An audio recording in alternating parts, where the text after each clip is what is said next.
চলুন জেনে নেওয়া যাক মহাভারতের যুদ্ধে ভীষ্ম পিতামহের ইচ্ছামৃত্যুর রহস্য। হস্তিনাপুরের রাজা শান্তনু একদিন যমুনা নদীর তীরে ভ্রমণ করছিলেন। সেখানে তিনি এক নিষাদ কন্যা সত্যবতীর প্রেমে পড়ে যান। শান্তনু যখন সত্যবতীর পিতার কাছে বিয়ের প্রস্তাব দেন, তখন তিনি একটি কঠিন শর্ত রাখেন।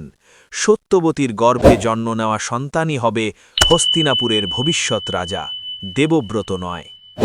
যখন দেবব্রত তার পিতার এই দুঃখের কথা জানতে পারেন, তখন তিনি পিতৃভক্তির এক অনন্য দৃষ্টান্ত স্থাপন করেন। তিনি সভার মধ্যে ভয়ঙ্কর এক প্রতিজ্ঞা করেন, তিনি কখনোই রাজা হবেন না এবং আজীবন অবিবাহিত থাকবেন, যাতে তার কোনো সন্তান ভবিষ্যতে সিংহাসনের দাবি না করতে পারে। এই ভীষণ প্রতিজ্ঞার জন্য আকাশ থেকে পুষ্পবৃষ্টি হয় এবং তখন থেকেই তার নাম হয় ভীষ্ম।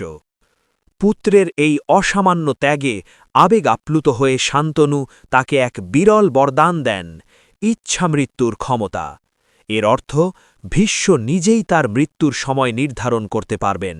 যতক্ষণ না তিনি নিজে চান, ততক্ষণ মৃত্যুও তাকে স্পর্শ করতে পারবে না। মহাভারতের যুদ্ধে ভীষ্ম কৌরবদের পক্ষ থেকে সেনাপতি ছিলেন। তার এই বরদানের কারণে তিনি প্রায় অজেয় ছিলেন। কোনো অস্ত্রই তাকে হত্যা করতে পারত না।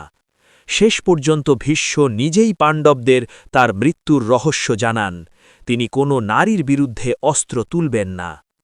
এই সুযোগ কাজে লাগিয়ে অর্জুন শিখণ্ডীকে সামনে রেখে ভীষ্মের ওপর তীর বর্ষণ করেন।